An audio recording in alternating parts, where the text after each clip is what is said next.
kids are blockers, and I am leaving out a word. And I know Jay knows what that word is, but yes, they are definitely blockers. Now you have to plan for a quickie. Sometimes we call it a quickle because it's even quicker than a quickie. It's a quickle.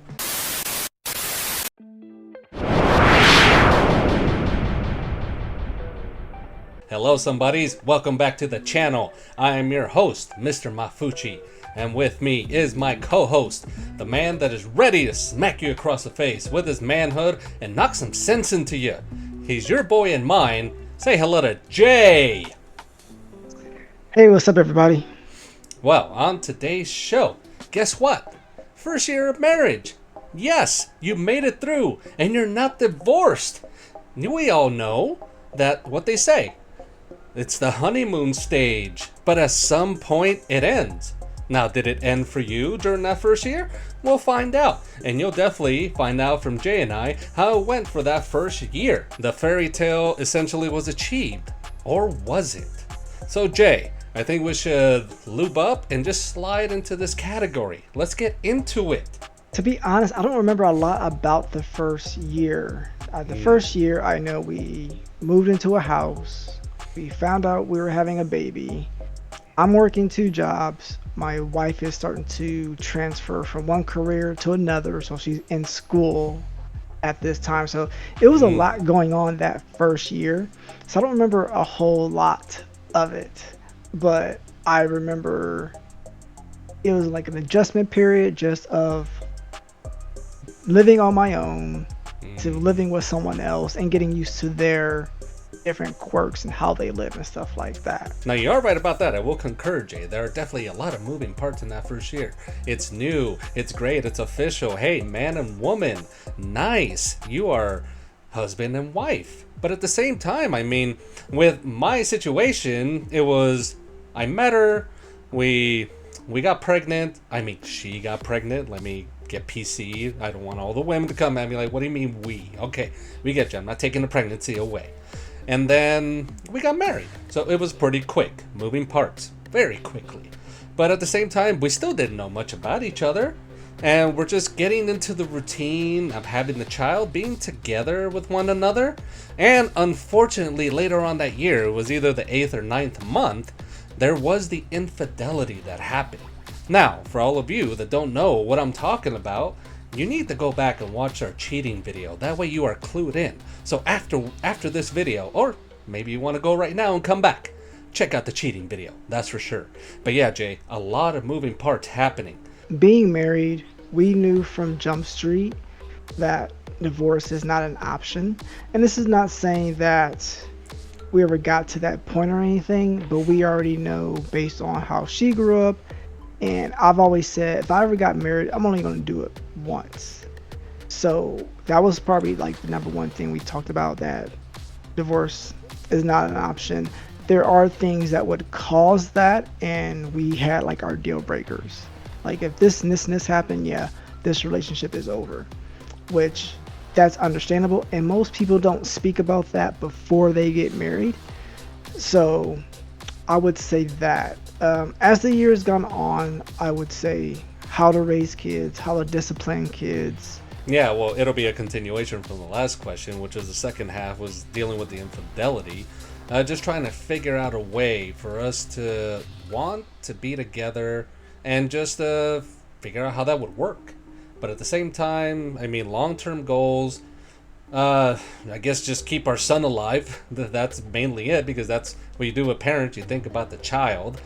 And then I guess for my wife and I, again, just trying to figure out life and being together, being married still. And for her, I know is figuring out how to be a trucker's wife, because I have been a truck driver since we've both been married. It wasn't always easy when I was away on both ends, because I would get homesick and she would miss having me around. But long-term goals, just stay together. At the end of the day, just stay together. That's all we could do, and that's all we could think of.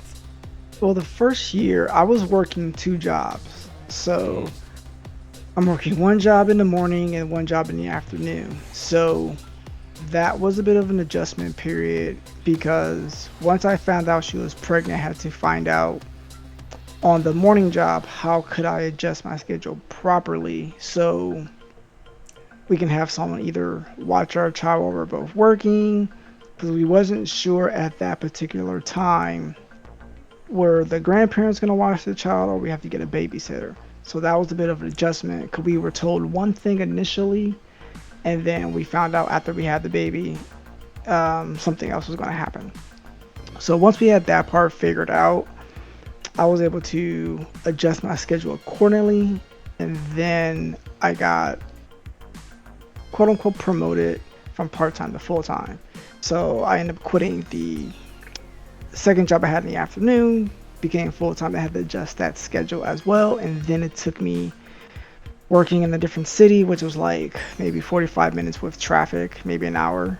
So that was a bit of adjustment, and we had to really work on okay, if I'm working a certain hour, a certain shift, what's best for us? Because I always put my schedule around everyone else's schedule. So whatever her job was, whatever it comes to dropping off our child, something like that, I would have to adjust my schedule to fit their schedule to make it easier for them, and I would just take the brunt of, I don't want to say the abuse, but I would say the brunt of being more uncomfortable with my schedule, because I know it's going to be temporary until I find something else I wanted to do. Because I knew long term that job was not what I wanted, and it was going to drive me crazy. Yeah, I think it's similar to you, Jay, with the work dynamic, because as a truck driver, I would work up to 14 hours a day. And then getting home, I was just mentally exhausted. But when you have a child and you haven't seen them all day, guess what? They want to be with you. So you kind of have to adjust to that. Like, okay, I need to find some gumption within myself because I want to be with my child. Not only do I need to, I want to be with him.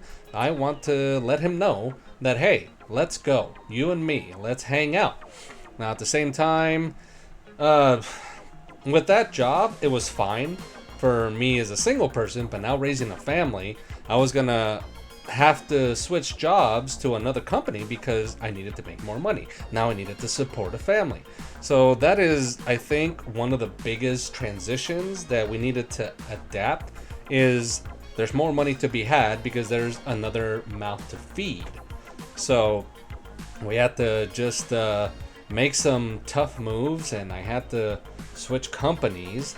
And unfortunately for that one, it was going what's called over the road, which is I would leave for an inordinate amount of time, unfortunately, but to make a little more money.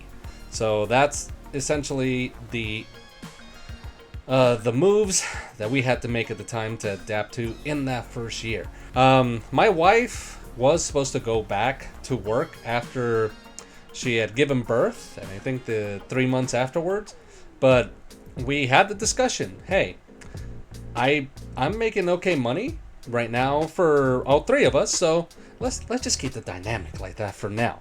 And I felt it was in the best interest of our son that at least one of us be there full time, and especially because we didn't feel it was a good trade-off if my wife did go back to work, but our son had to go to daycare. I know that's split, okay? I'm not saying I'm neutral in the situation, but in our household, that's how we felt.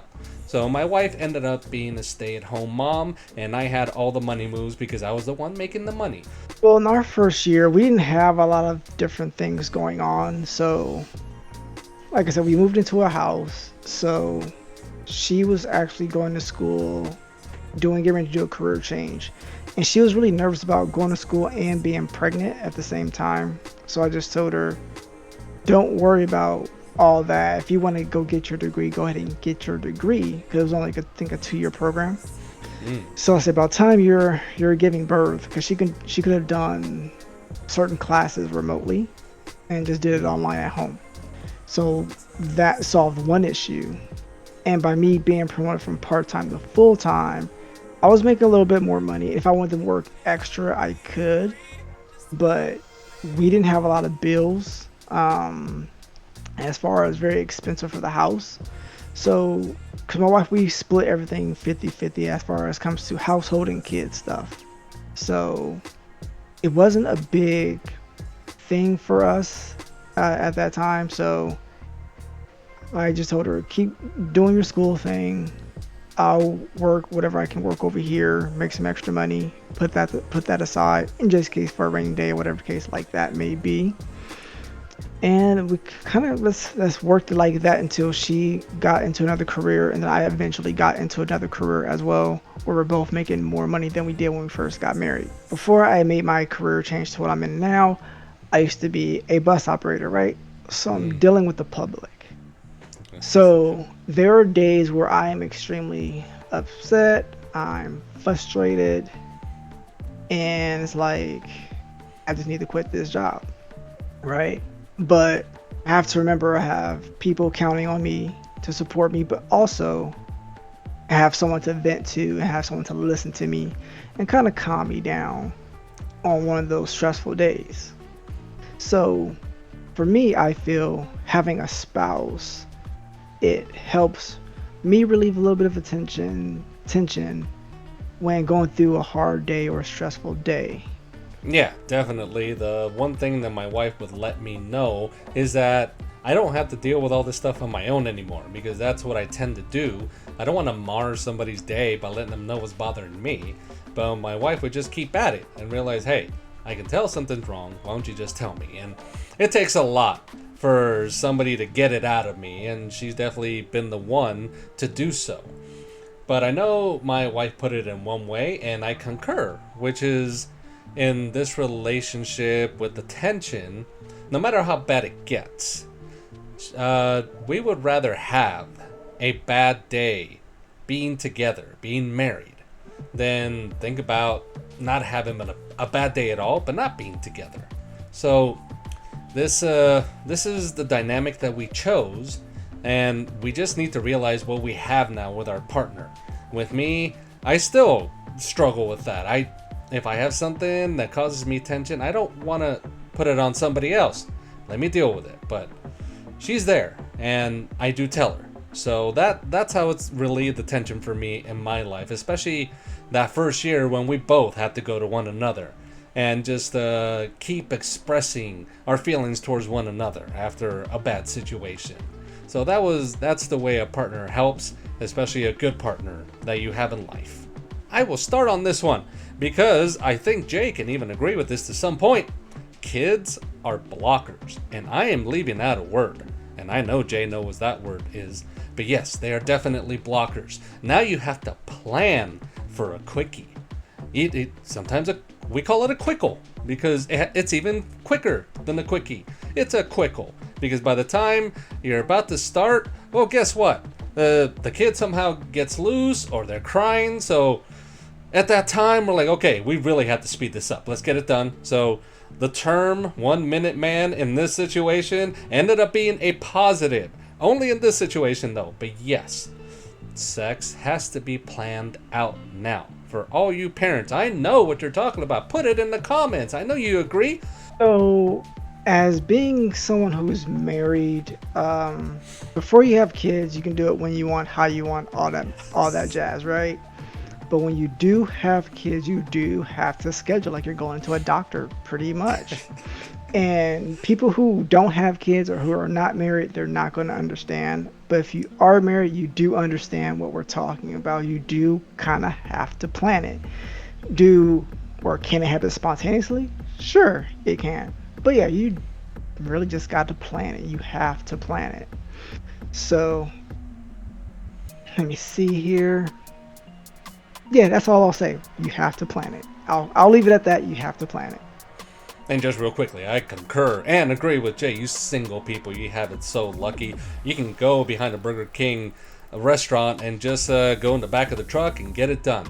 So technically, I do hang out with my friend because my wife is my friend. So we do hang out every Ah, day.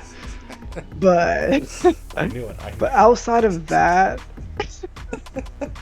no, we didn't hang out with a lot of people the first year either. So that kind of just stuck to as well. I know first year, I always worked on weekends anyway. Mm-hmm. So I we didn't have time to hang out with people. What? No, it's not the first year, especially after having our baby. We didn't go nowhere because the baby got to come with us. In that first year, we did. Well, I no, we both had friends, and we made time to hang out with them. And now that we're married, in that first year, we hung out together. Whether it was her friends or my friends, we would, for the most part, we would just go eat a brunch or eat dinner. I think you and the missus partook in some of those as well that first year. And that's just what you do. I mean, I was still watching football in that first year. So I did go with my friends to watch football. My wife would stay home with our son.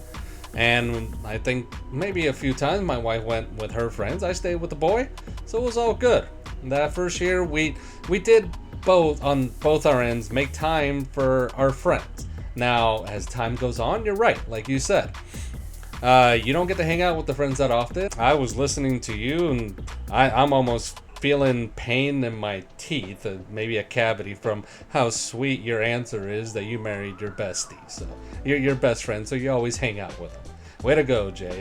Another happy ending to this fairy tale. Outstanding. That we were still happy after the end of the first year of marriage. Funny to believe it or not, I feel I spoke about this with my wife too, maybe a few years after the first year. So I felt like we were still in the honeymoon phase, maybe up until maybe year three. Mm. So I felt good, because one, I was still married. Two, we didn't have any issues. And three, I didn't see, just because I didn't see anything growing up about a good marriage, because people, they show us one thing, but it's completely different behind closed doors. Mm. As far as they'll portray to be very happy, just to, I guess, give the illusion that they didn't make a mistake or anything like that, but secretly they're unhappy and they shouldn't have been married to begin with. But yeah, the first year took away was I need to learn how to adapt to living with a different person who is not like myself. I learned that we all have quirks, and then I tried not to get on her nerves a lot the first year. So I remember that. So that was my takeaway from the first year of marriage.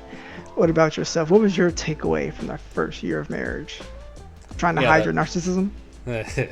yeah. Besides that, I tried very hard, but it did ultimately come out after a few years. But yeah, that first year there wasn't much narcissism. I actually, sucks to say out loud, cared about them a little more than me for a certain amount of time. But taken away from it, it was great to be a father, and I don't think it happened the first year, but when your child says daddy or dad, whichever one, it's an upgrade for your life. That's for sure. It's something you worked on and you reap the benefits with that one. But what I did ultimately take from that first year was, like I mentioned before, that second half when the infidelity happened was both my wife and I, at the end of the day, we loved each other truly. And that's how we were able to work through that. So that's how I knew, all right, we definitely chose the right partners for each other because we made it past this. It was a tough time, for sure. And I'm sure there's some people that have had a rough time like that in their first year, but hopefully you push through just like I did. And essentially it allowed me to love my wife more because neither one of us neither one of us felt that we had to stay, but we wanted to stay. Love kept us together, and for once, Jay usually ends up saying it, but in this situation, love did conquer all. So I found the right partner. That's what I took out of that first year. I love having a family, and that's the biggest narcissist on this show saying this. Sometimes I do have flashes of loving them more than I love myself, but it's just flashes, and then reality sets in, and I just go to myself in the mirror and say, Yo soy muy importante. The translate is, I am very important. Well, I'm gonna say for the first year of marriage, grace. Give each other grace. One, you're gonna learn who the person really is once you're under the same roof. It's one thing Hmm. when you're dating and stuff like that. You're going to see one side of that person. But once you are completely living with that person, you're going to see all the grit, all the nitty gritty of what that person is about. So I'm going to say give each other grace. Yes, you're going to get on each other's nerves. There's times where you're like, what am I doing? Did I make a mistake or anything like that? Just give each other grace. It's going to take time to get used to that person getting used to you. So that is like the biggest takeaway for the first year. They say it's the hardest year because that's mostly you're just getting to know that person in a different way. So that would be my wisdom for this episode. My 2 cents about that first year.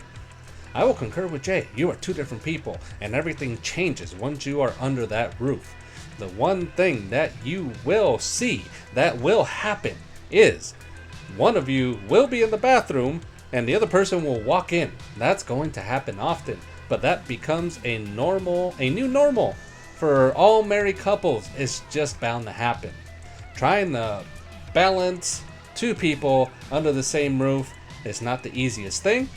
And with the divorce rates, unfortunately, some people don't try that hard.